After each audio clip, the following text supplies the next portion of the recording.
Para começar essa nossa revisão sobre distúrbios da coagulação, o grande objetivo da gente hoje é construir aquela ponte essencial entre a fisiologia básica, que a gente vê lá nos primeiros semestres, e a aplicação prática na enfermaria e no pronto-socorro. Afinal, entender essa cascata de forma lógica não é só para passar de semestre, é o alicerce fundamental para realmente salvar vidas. Então, vamos conectar a teoria à beira do leito de um jeito bem claro e direto. Olhando para o nosso roteiro clínico de hoje, a gente passa primeiro pela fisiologia básica e pelas vias secundárias.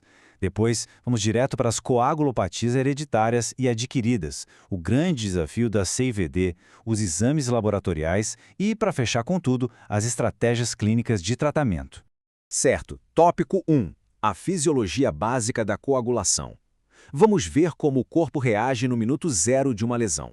Imagina que rolou uma lesão vascular. O corpo não perde tempo. Na hemostasia primária, a resposta é imediata, mas bem temporária. Tudo começa com aquela vasoconstrição rápida para diminuir o fluxo de sangue no local. Em seguida, as plaquetas entram em ação. Elas grudam no colágeno exposto graças ao importantíssimo fator de von Willebrand. Quando elas aderem, mudam de forma e liberam ADP e tromboxano A2, que funcionam como um megafone, chamando ainda mais plaquetas. É uma verdadeira cascata de recrutamento. Isso termina na agregação plaquetária, formando o famoso trombo branco. É um tampão frágil, essencial, mas que definitivamente precisa de um reforço. E é aí que entra o nosso tópico 2. As vias de hemostasia secundária. Aquele tampão frágil precisa ser estabilizado urgentemente.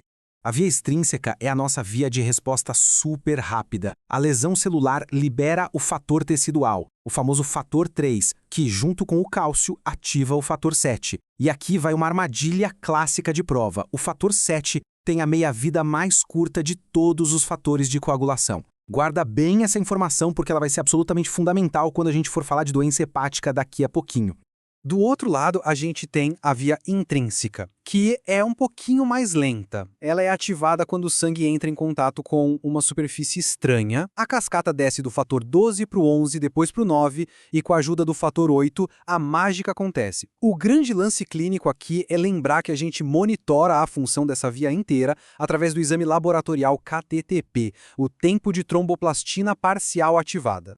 E para onde essas duas vias convergem? Exatamente para a via comum, ali no fator 10. É o funil da cascata. Nesse ponto, a protrombina é convertida na nossa grande estrela, a trombina. E a trombina, por fim, transforma o fibrinogênio em fibrina, criando uma rede insolúvel que abraça e estabiliza o coágulo. Mas o nosso corpo é muito sábio, não é mesmo? Para evitar que essa trombose feche o vaso para sempre, o sistema também ativa a fibrinólise. O plasminogênio vira plasmina, que literalmente destrói a fibrina, segurando o tamanho do trombo e garantindo que o vaso continue permeável.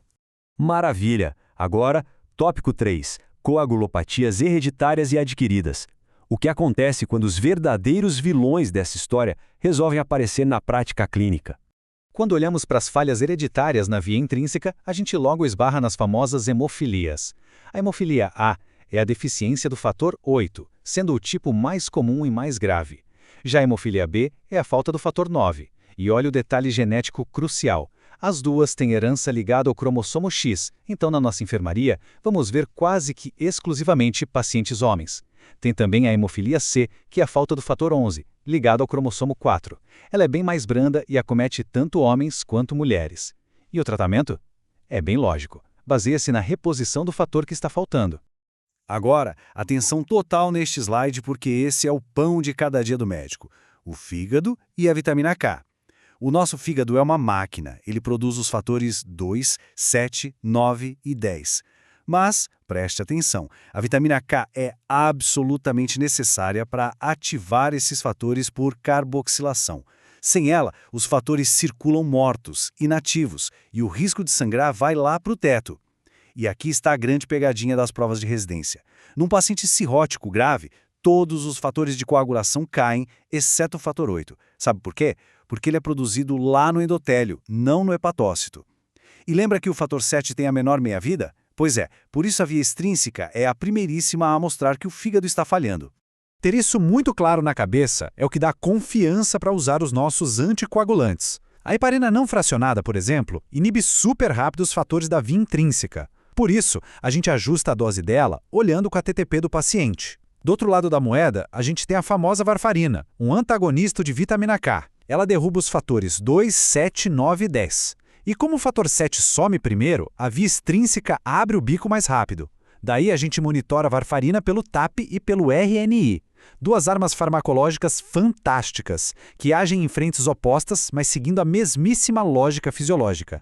Indo em frente para o tópico 4, o temido desafio da CIVD, a coagulação intravascular disseminada. A CIV é literalmente um curto-circuito hemostático. A cascata inteira é ativada de forma sistêmica. A gente precisa saber separar a CIV aguda da crônica. A forma aguda é uma emergência brutal, desencadeada por um trauma gigante ou uma sepse. O corpo consome tudo, gasta todas as plaquetas e fatores e o paciente começa a sangrar por todos os lados. É desesperador. Já na forma crônica, muito vista em tumores sólidos, a ativação é lenta. Dá tempo do fígado fabricar novos fatores e ir compensando. O resultado, ao invés de sangrar, esse paciente faz tromboses recorrentes, duas faces de uma mesma patologia. Tópico 5. Exames laboratoriais na prática clínica. Como a gente traduz isso na beira do leito? Essa tabela aqui é tipo um salva-vidas. Plaquetas a gente pede para ver se a hemostasia primária tá legal. O TAP e o RNI olham para a via extrínseca e para a comum, ideais para ver a função hepática ou checar a varfarina. O KTTP reflete a via intrínseca, perfeito para titular heparina ou investigar hemofilias. E o dedímero? Bom, ele mede o produto daquela fibrina que foi destruída pela plasmina que a gente conversou. O dedímero é super sensível. Ele dá negativo e a gente já exclui embolia pulmonar ou trombose venosa profunda com bastante segurança. Além disso, ele vai estar estourando lá no alto na nossa CIVD. Por fim, tópico 6. Estratégias práticas de tratamento clínico. Para fechar, vamos simular uma situação clássica de enfermaria. Sangramento ativo na sua frente. O laboratório solta o resultado. Plaquetas em 40.000, um RNI de 2 e o fibrinogênio lá embaixo, em 100. Com base em tudo que estruturamos até aqui, como é que se reverte esse cenário de desastre hemostático? Primeiro, não existe mágica. Sempre trate a causa base. Mas enquanto isso, no sangramento agudo, os alvos são bem claros. Plaquetas abaixo de 50.000, transfusão de concentrado de plaquetas, para refazer o trombo branco. O RNI passou de 1,5, mostrando que faltam fatores?